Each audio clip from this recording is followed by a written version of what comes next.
Ang ugoong ng makina ng truck na bumubukas sa umaga ay pumunit sa katahimikan ng marangyang mansyon. Isang luma at medyo kinakalawang na delivery truck ang biglang huminto sa harap ng malaking tarangkahan. Mula sa loob, bumaba ang isang binatang lalaki. May matalas na mukha at matipunong pangangatawan, nakasuot ng simpleng uniforme ng isang water refilling station.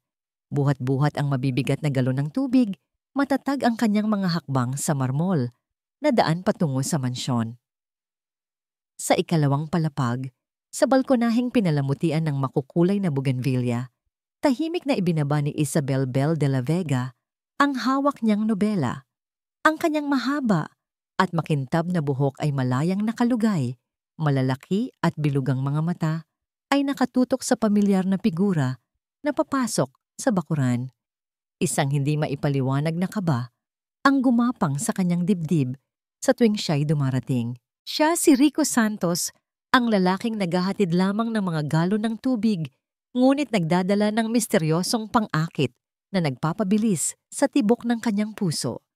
Ang mabibigat na yabag ni Dominic, ang kanyang kapatid, ay umalingaw-ngaw sa likuran niya. "Sino ang tinitingnan mo, kapatid?" Sarkastikong tanong ni Dominic. Ang kanyang boses ay puno ng panunukso na pamilyar na sa kanya. "Narito na naman ba ang prinsipe ng mga tagahatid mo ng tubig?" Nagulat si Belle at lumingon. Bahagyang namumula ang pisngi. "Ano bang sinasabi mo? Nagbabasa lang ako." Ngumisi si Dominic at lumapit. Inakbayan siya sa balikat sa paraang malambing, ngunit puno ng kapangyarihan. "Huwag mo akong lokohin. Nakikita ko ang lahat. Gusto mo siya, di ba?" Sinasadya niyang idiin ang mga salitang "gusto mo siya" na parang ito ang pinakamasamang biro sa mundo. Naramdaman ni Belle na tila may bumara sa kanyang lalamunan. Hindi makapagsalita. Napatingin na lamang siya sa lalaking nasa harapan niya. Naramdaman ang bigat ng kanyang mga mata na tila nang huhusga. "Makinig ka, Belle," mahinang sabi ni Dominic. Ang mukha ay naging mas seryoso. "Ang pamilya natin ay hindi tulad ng iba. Ikaw ay De La Vega. Kailangan mong malaman kung ano ang dapat at hindi dapat mong gawin." Bahagya niyang hinawakan ang balikat niya, isang tahimik na babala. "Hindi ko hahayaang gumawa ka ng anumang kahangalan na makakaapekto sa reputasyon ng ating pamilya." Tumingin si Belle sa ibaba. Naramdaman ang nagbabanggaan niyang damdamin. Ang pagtingin niya kay Rico ay patuloy na lumalago. Ngunit ang mga salita ni Dominic, ang kontrol ng kanyang ama, at ang takot sa panlipunang posisyon ay parang mga tanikalang pumipigil sa kanya. "Huwag mong kalimutan ang iyong lugar, Belle," muling paalala ni Dominic bago umalis. Iniwan siyang nag-iisa sa kanyang maligalig na mga iniisip at sa papalayo ng tunog ng truck. Sinundan niya ng tingin ang sasakyan, naramdaman ang kawalan ng lakas at kalungkutan. Kailan kaya siya makakaalis sa anino ng kanyang pamilya upang tahakin ang landas na nais ng kanyang puso? Upang makuha ang atensyon ni Rico, nagpasya si Belle na gumawa ng isang plano na tila aksidente, ngunit puno ng kalkulasyon. Ngayong araw, nang huminto ang pamilyar na truck sa tarangkahan, handa na siya. Nakatayo sa balkonahe sa ikalawang palapag, naghintay siya hanggang marinig ang tunog ng pagpasok ni Rico sa bakuran. Sa sandaling iyon, nagkunwari siyang naghulog ng isang tumpok ng malalaking libro sa sahig. Lumilikha ng isang malakas na ingay. "Ay nako!" Sigaw ni Belle. Nagkukunwaring nabigla. Sinisigurong ang boses niya ay tila naguguluhan. Tumingin siya sa ibaba. Nakita si Rico na nakatayo hindi kalayuan.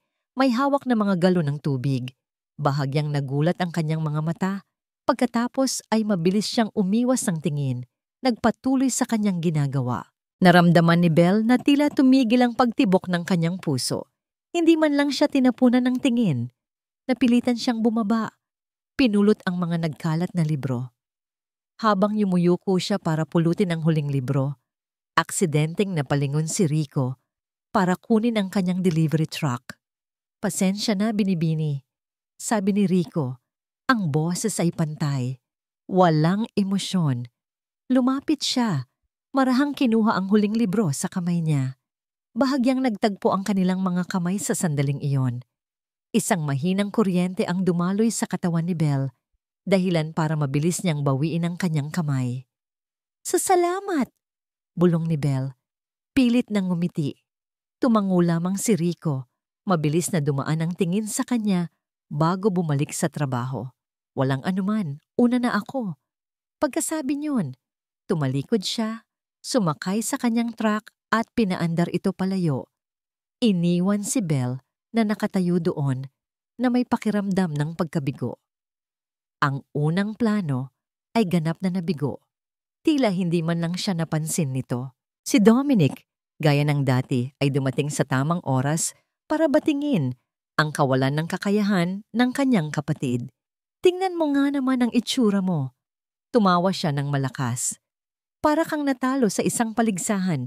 Sabi ko na nga sa'yo, huwag mong subukang pahangain ang mga hindi kasing halaga mo." Lumingon si Belle sa kanyang kapatid.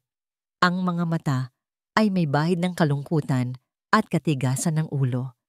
"Hindi mo maiintindihan, Dominic." "Naiintindihan ko," sagot ni Dominic. Ang tono ay naging mas matalas. "Naiintindihan ko na sinisira mo lang ang sarili mo. Mas mabuti pang mag-focus ka sa pag-aaral mo at sa mga high society parties kaysa sayangin ang oras mo sa mga bagay na walang kabuluhan." Ang mga salita ng kanyang kapatid ay parang mga patalim na tumutusok sa puso ni Belle. Tiningnan niya ang papalayo ng truck ni Rico. Nagtataka kung may iba pa bang paraan para mapansin siya ng binatang tagahatid ng tubig. Nakatayo si Dominic sa loob ng control room. Ang kanyang malamig na mga mata ay nakatutok sa security camera screen. Ang imahe ni Belle na nagpupumilit na pulutin ang mga libro, ang kanyang mukha ay puno ng pagkabigo habang umaalis si Rico. Lahat ay malinaw na naitala. Bahagya siyang ngumisi. Ang kanyang inosenteng kapatid ay lalo nang nalulubog sa tinatawag niyang panganib. Sa isipan ni Dominic, naglalaro ang mga pira-pirasong alaala, mga bahagi ng isang lumang kwento na minsan nang bumagabag sa kanilang pamilya. Isang maling pag-ibig, isang babaeng mula sa ordinaryong pamilya na ginamit ang damdamin ng kanyang ama para sa pansariling interes, halos masira ang lahat. Ang aral na yon ay napakamahal at nanumpa si Dominic na hindi niya hahayaang maulit ang kasaysayan, lalo na para kay Belle. Ang kanyang ipinagmamalaki, ngunit siya ring pasanin na nararamdaman niyang responsibilidad niyang protektahan sa lahat ng oras. Kinuha niya ang kanyang cellphone. Mabilis na tinawagan ang isang pamilyar na numero. "Itay," sabi ni Dominic. Pinipilit panatilihing kalmado ang kanyang boses, ngunit may halong pagkaapurahan. "May gusto akong iulat sa'yo."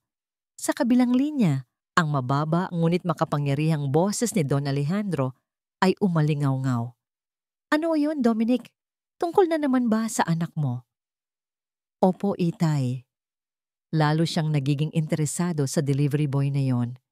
Nakita ko siyang sinusubukan niyang makuha ang atensyon nito kanina, ngunit tila hindi ito interesado.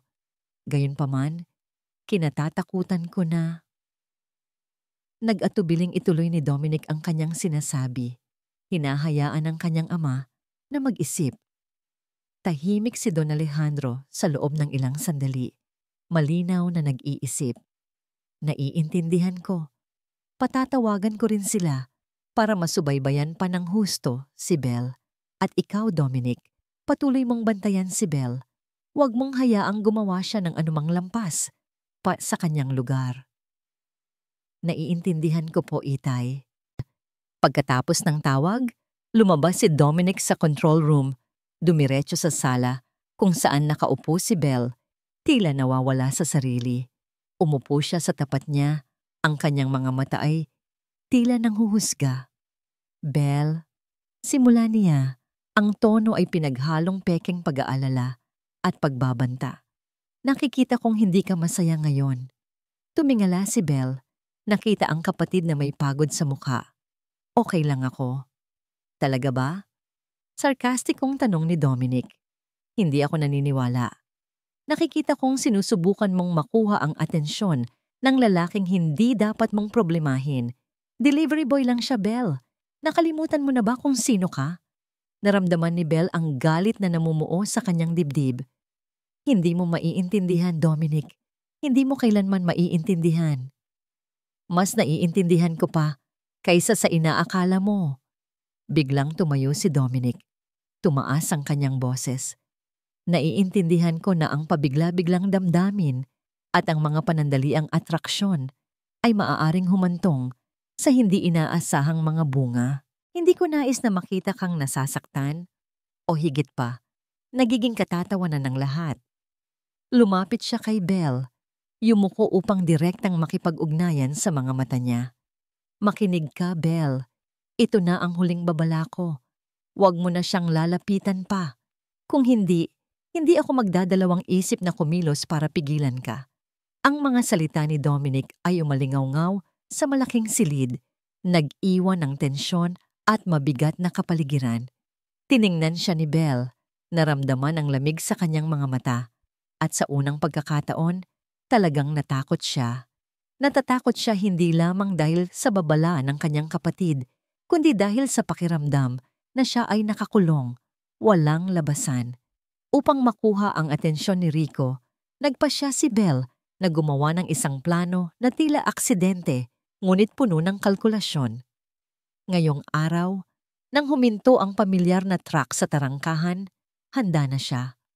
Nakatayo sa balkonahe sa ikalawang palapag. Naghintay siya hanggang marinig ang tunog ng pagpasok ni Rico sa bakuran. Sa sandaling iyon, nagkukunwari siyang naghulog ng isang tumpok ng malalaking libro sa sahig. Lumilikha ng isang malakas na ingay.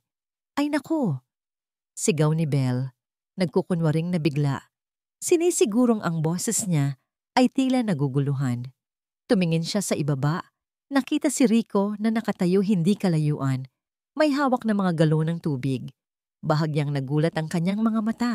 Pagkatapos ay mabilis siyang umiwas ng tingin, nagpatuloy sa kanyang ginagawa.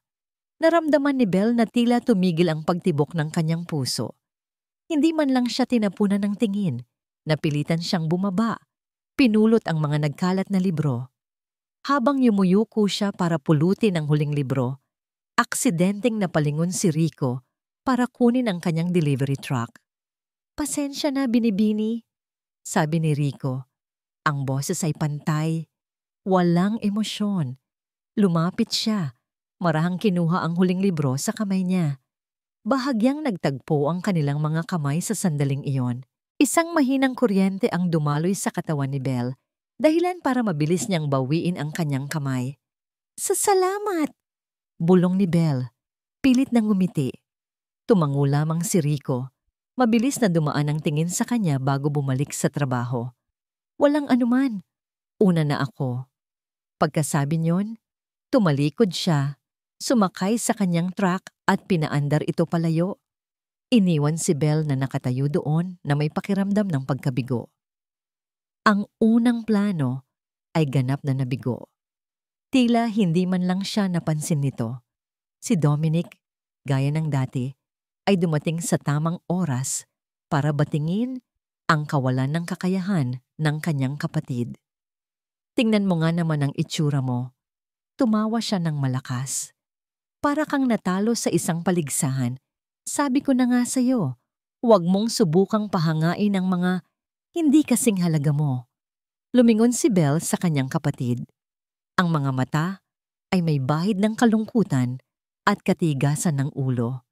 Hindi mo maiintindihan, Dominic. Naiintindihan ko, sagot ni Dominic. Ang tono ay naging mas matalas. Naiintindihan ko na sinisira mo lang ang sarili mo. Mas mabuti pang mag-focus ka sa pag-aaral mo at sa mga high society parties kaysa sayangin ang oras mo sa mga bagay na walang kabuluhan. Ang mga salita ng kanyang kapatid ay parang mga patalim na tumutusok sa puso ni Belle. Tiningnan niya ang papalayo ng truck ni Rico. Nagtataka kung may iba pa bang paraan para mapansin siya ng binatang tagahatid ng tubig. Nagmamaneho si Rico, mabigat ang dibdib. Mas lalo siyang nahihirapan sa malinaw na interes ni Belle. Alam niyang galing ito sa mayamang pamilya. Samantalang siya ay isang estudyanteng nagtatrabaho lamang. Natatakot siyang kung magpapatuloy ito, mapapahamak lamang si Belle o higit pa, mailalagay siya sa sitwasyong kinaiinisan niya, ang mga panlipunang pagkakaiba. Huminto siya sa gilid ng kalsada, tumingin sa mga galon ng tubig sa likuran ng kanyang truck. Ang musika mula sa De La Vega Mansion ay patuloy na tumutugtog sa kanyang isipan. Alam niyang ang babaeng yon ay may sensitibong puso at ayaw niya itong saktan. Ngunit hindi rin niya maaaring bigyan ito ng maling pag-asa. Habang nag-iisip, nakita niya si Belle na naglalakad mag-isa sa liblib na kalsada, medyo malayo sa mansyon. Mukha siyang maliit at nalulungkot.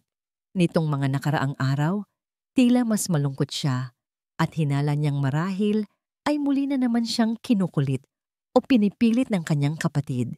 Naramdaman ni Rico ang matinding pagnanais na lumapit. Hindi niya basta-basta pwedeng iwanan ito. Nagpasya siyang iparada ang kanyang truck, ngunit hindi para maghatid ng tubig. Bumaba siya, lumapit kay Belle. Napatingala si Belle nang marinig ang mga yabag. Nagulat siya nang makitang huminto si Rico at lumapit sa kanya. Biglang bumilis ang tibok ng kanyang puso. Baka ito na ang pagkakataon. Baka narinig nito ang kanyang damdamin sa pamamagitan ng kanyang tugtog. May kailangan ka ba? Tanong ni Belle.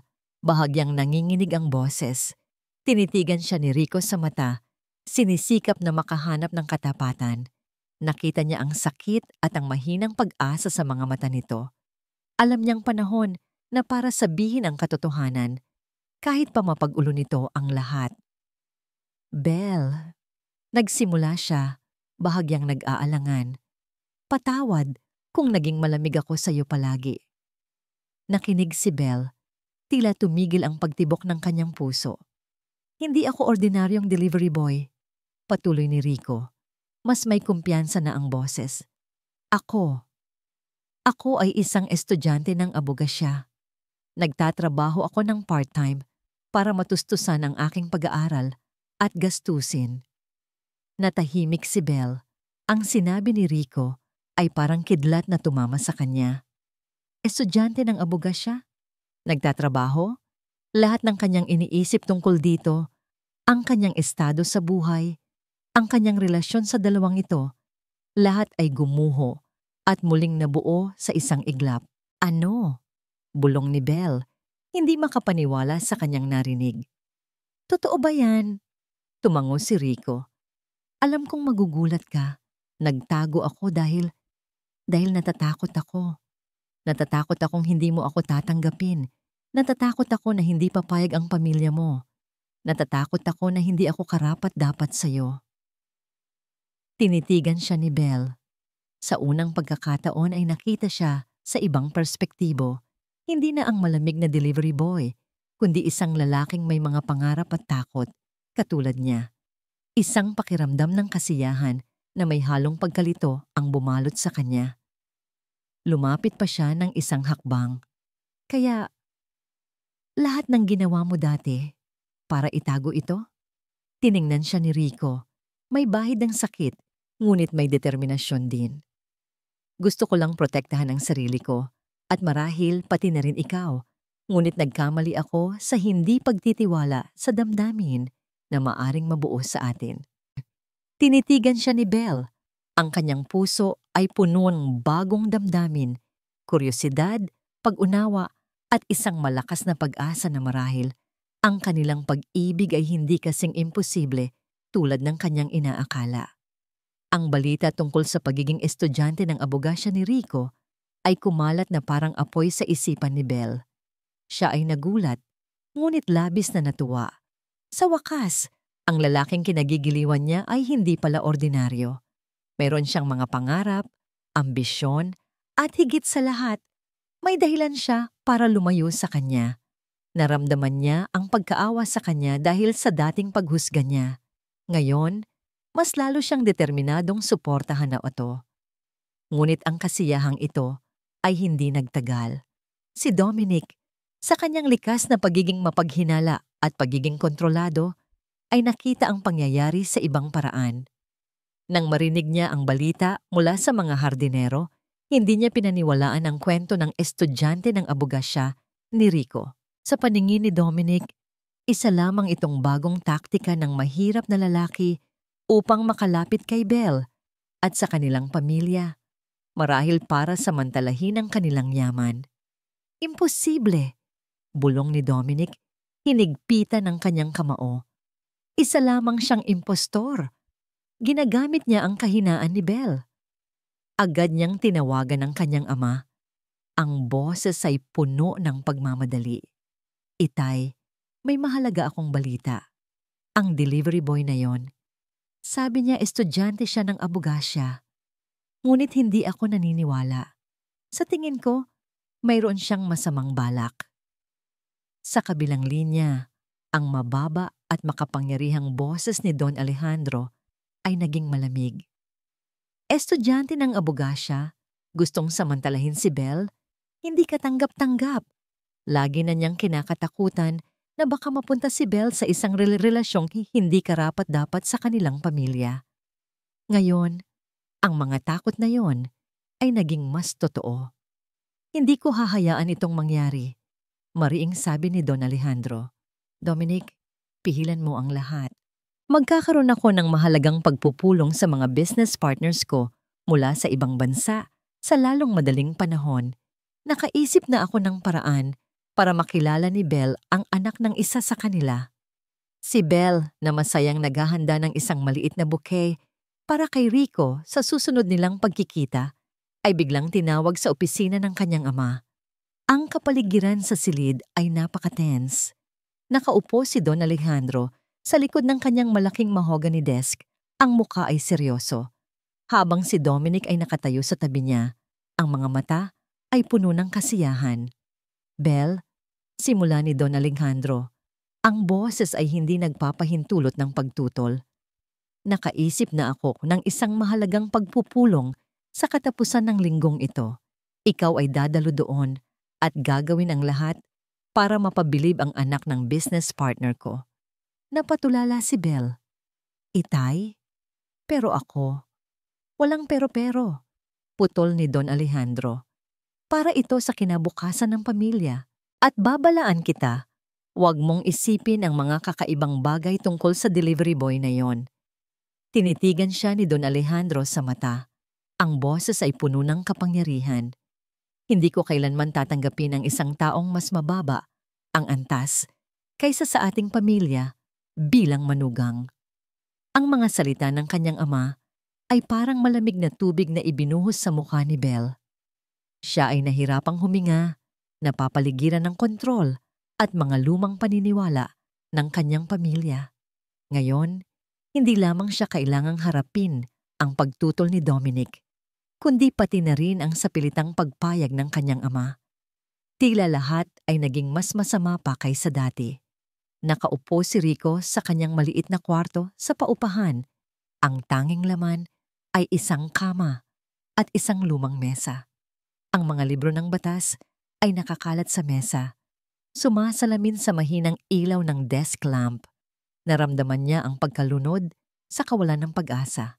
Ang mga salita ni Don Alejandro, ang matinding pagtutol ng pamilya ni Belle, lahat ay parang malalaking pader na humaharang sa kanya at sa kanya. Nagsisi siya sa pag-asa. Isa lamang siyang Rico Santos, isang estudyanteng nagtatrabaho. Paano siya makakatugma kay Isabel de la Vega, ang anak ng isang makapangyarihang pamilya? Pinikit niya ang kanyang mga mata. Ang imahe ni Belle ay lumitaw sa kanyang isipan. Ang kanyang nangiti, ang kanyang mga mata, at ang kanyang sakit nang harapin niya ang kanyang ama. Nais niyang yakapin siya, ngunit alam niyang hindi niya kaya. Sa sandaling iyon, narinig ang pagkatok sa pinto na bumabasag sa katahimikan. Nagulat si Rico. Sino kaya ang maaring dumalaw sa kanya sa ganitong oras? Tumingin siya sa peephole at ang kanyang puso ay tila gustong tumalon palabas sa kanyang dibdib. Si Dominic, ang makapangyarihang kapatid ni Belle. Nag-alinlangan si Rico. Ito ba ay isang patibong? o naparito siya para muli siyang bantaan. Ngunit pagkatapos ng isang sandali ng pagdududa, nagpa siya siyang buksan ng pinto. Marahil, ang direktang pagharap ay mas mabuti kaysa sa pagtatago. Pumasok si Dominic. Ang kanyang mga mata ay malamig na tumingin sa maliit at simpleng kwarto. Hindi siya nagsalita. Tinitingnan lamang ang lahat, tila naghahanap ng ebidensya ng panloloko ni Rico. Hindi ako magtatagal, simula ni Dominic. Ang kanyang boses ay malamig. Hindi ako naparito para makipag-usap. Nais ko lang magbigay ng huling babala. Tumayo si Rico ng tuwid. Pinipilit na panatilihin ang kanyang kalmadong pag-uugali. Babala tungkol saan?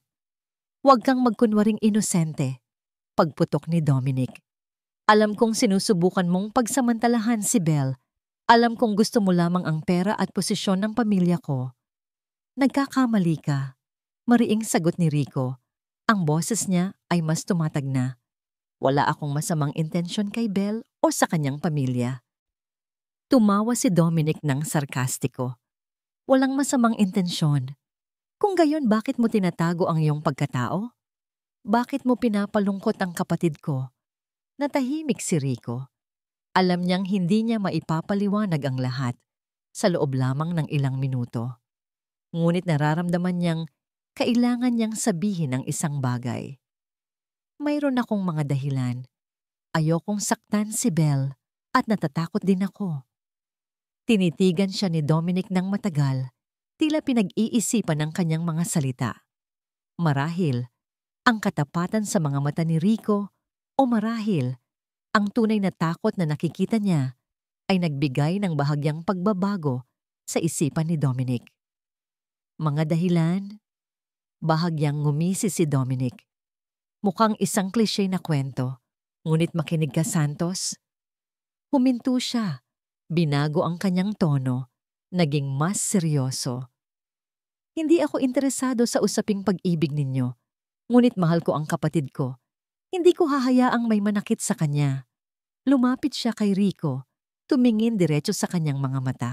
Kung talagang mahal mo ang kapatid ko, kung totoo ang nararamdaman mo, patunayan mo. Huwag ka lang puro salita. Babantayan kita.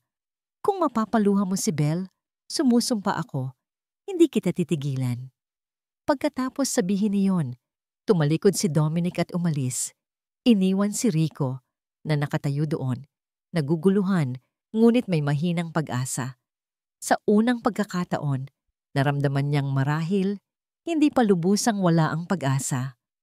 Ang hindi inaasahang suporta ni Dominic, kahit papuno ng babala, ay nagbigay sa kanya ng karagdagang lakas para lumaban.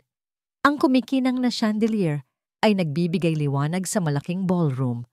Ang mahinang classical music ay nahahalo sa malakas na usapan ng mga bisitang nakasuot ng formal. Si Belle, sa kanyang nakamamanghang evening gown, ay nakakaramdam ng pagkabalisa at pagiging naliligaw sa gitna ng karamihan. Pinipilit siyang umupo sa tabi ng isang estranghero, ang anak ng business partner na lubos na hinahangaan ng kanyang ama. Binibining de la Vega. Nagsalita ang estranghero, ang tono ay tila mayabang. Narinig ko na mahilig ka sa sining. Mayroon akong napakagandang koleksyon ng mga painting. Pilit na ngumiti si Belle, ngunit ang kanyang isipan ay hindi naroon. Nais lamang niyang makatakas sa sitwasyon. Sumulyap siya sa direksyon ng pintuan, umaasa sa isang himala. At pagkatapos, tila dumating ang himala. Ang pintuan ng ballroom ay biglang bumukas at isang pamilyar na figura ang pumasok. Ngunit sa pagkakataong ito, hindi na siya nakasuot ng simpleng uniforme ng delivery boy. Nakasuot siya ng eleganteng suit. Ang kanyang buhok ay maayos na nakaayos, nagpapakita ng kumpiyansa at tahimik na presensya. May hawak siyang isang makapal na folder. Ito si Rico. Napatulala si Belle. Nanlaki ang mga mata na hindi makapaniwala sa kanyang nakikita. Ang buong ballroom ay biglang natahimik. Lahat ng mga mata ay nakatutok kay Rico. Si Don Alejandro, na nakikipag-usap sa ibang mga bisita, ay sumimangot, malinaw na galit at nagulat. Si Dominic, na nakatayo sa isang sulok, ay nagulat din ngunit ang kanyang mga mata ay nagpapakita ng pagkausyoso. Hindi natinag si Rico sa mga tingin na nakatutok sa kanya. Dire-diretso siyang naglakad patungo sa kinaroroonan ni Belle.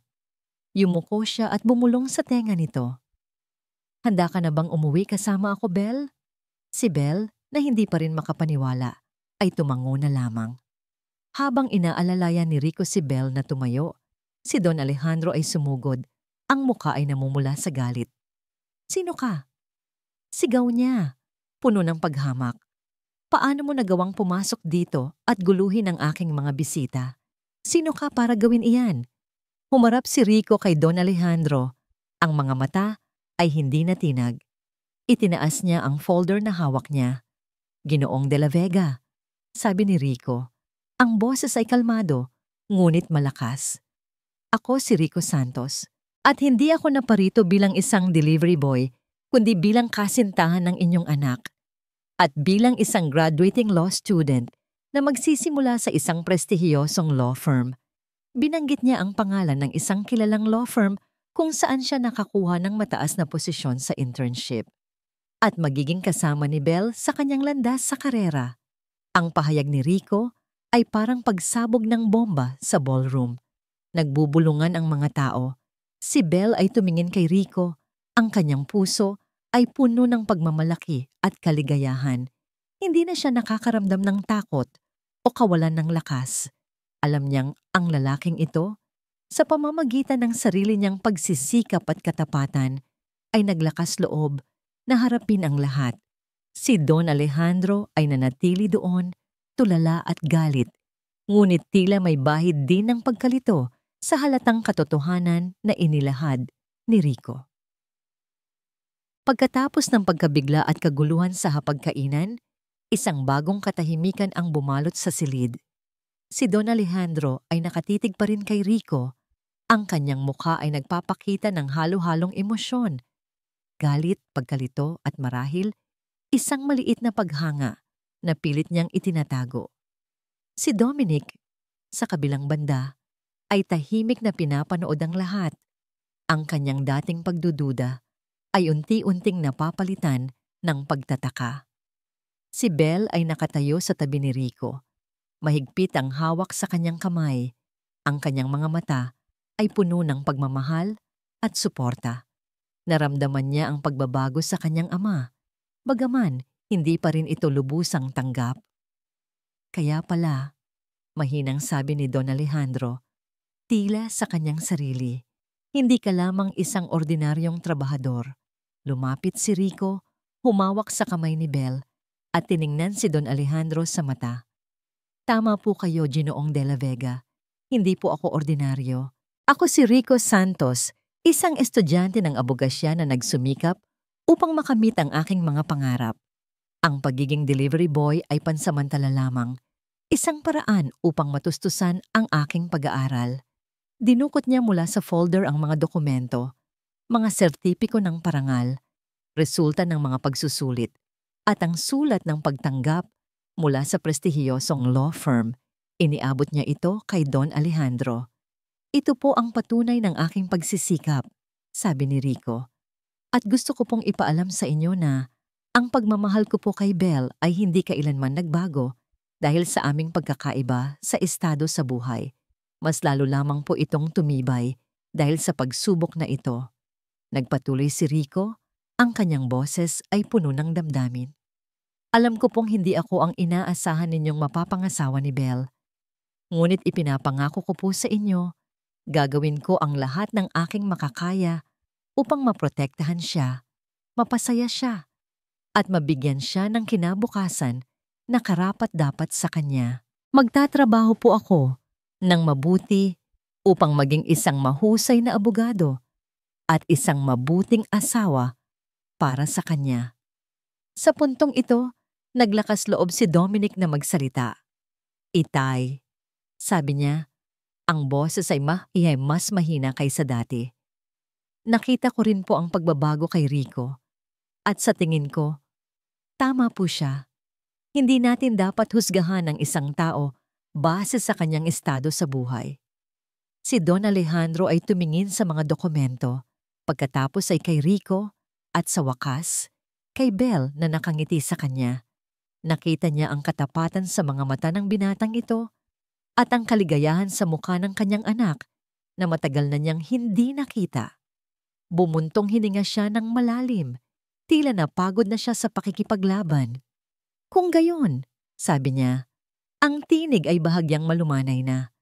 Kung talagang totoo ang iyong mga sinasabi at kung kaya mong patunayan ang iyong sarili, tumingin siya kay Rico.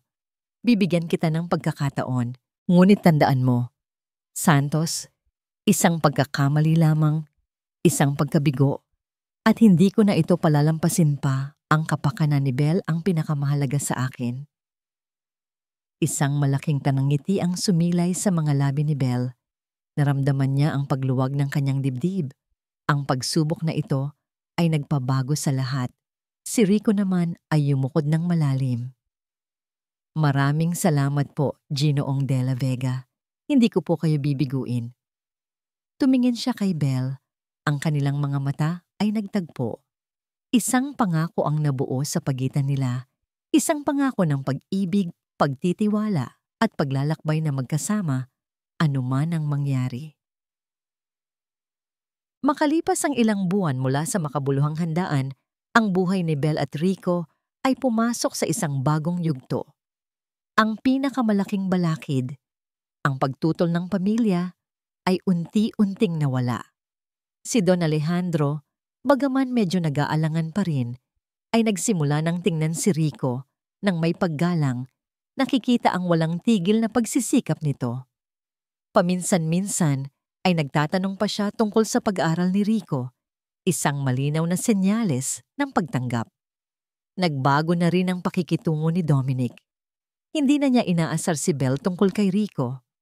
Sa halip, minsan ay nagbibigay pa siya ng mga kapaki-pakinabang na payo tungkol sa pamamahala ng oras o mga panlipunang relasyon.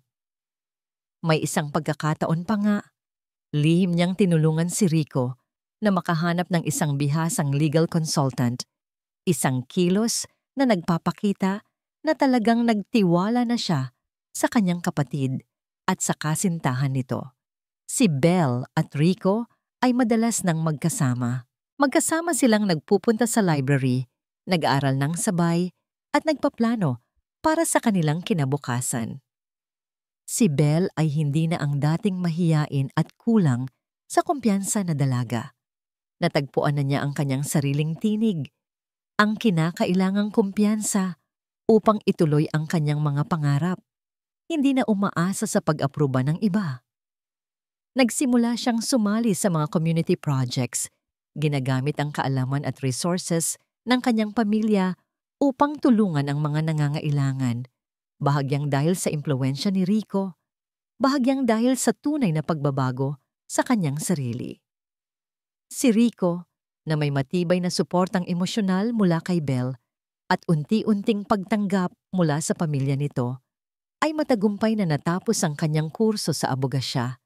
Hindi lamang siya nagtapos ng may mataas na karangalan, kundi nakatanggap din siya ng opisyal na job offer mula sa prestihiyosong law firm kung saan siya nag-intern.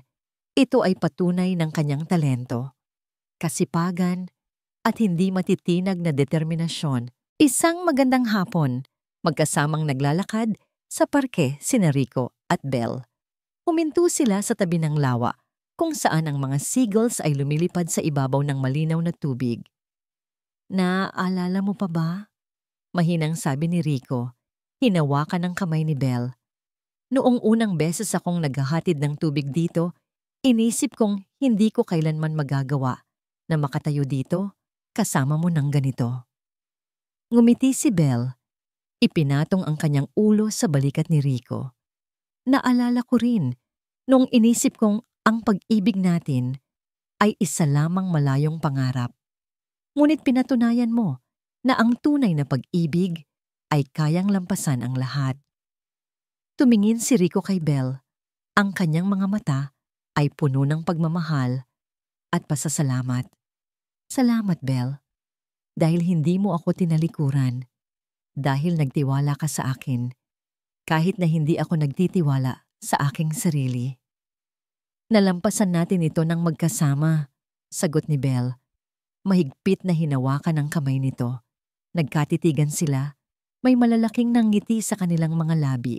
Bagaman ang landas sa hinaharap ay maaring magkaroon pa rin ng mga hamon, alam nilang sa pamamagitan ng pagmamahalan, pag-unawa, at matibay na pagtitiwala sa isa't isa, kaya nilang harapin ang lahat. Ang huling eksena ay nagpapakita kay Rico na nakasuot ng elegante niyang abogado katabi si Belle, na ngayon ay kumpiyansa at nagniningning bilang isang social advocate. Sila ay nagsasalita nang magkasama sa isang charity event, magkahawak kamay, ang kanilang mga mata ay nagpapalitan ng pagmamahal at pagmamalaki. Ang palakpakan ay umalingaw-ngaw, ngunit para sa kanila, ang pagkakaroon lamang ng isa't isa ay ang pinakamalaking gantimpala na. Ang kanilang kwento, mula sa mga patak ng tubig at seda, ay namukadkad tungo sa isang tunay na pag-ibig na lumampas sa lahat ng mga stereotype at pagkakaiba, nag-iiwan ng isang magandang alaala tungkol sa kapangyarihan ng paniniwala at tunay na pagmamahal.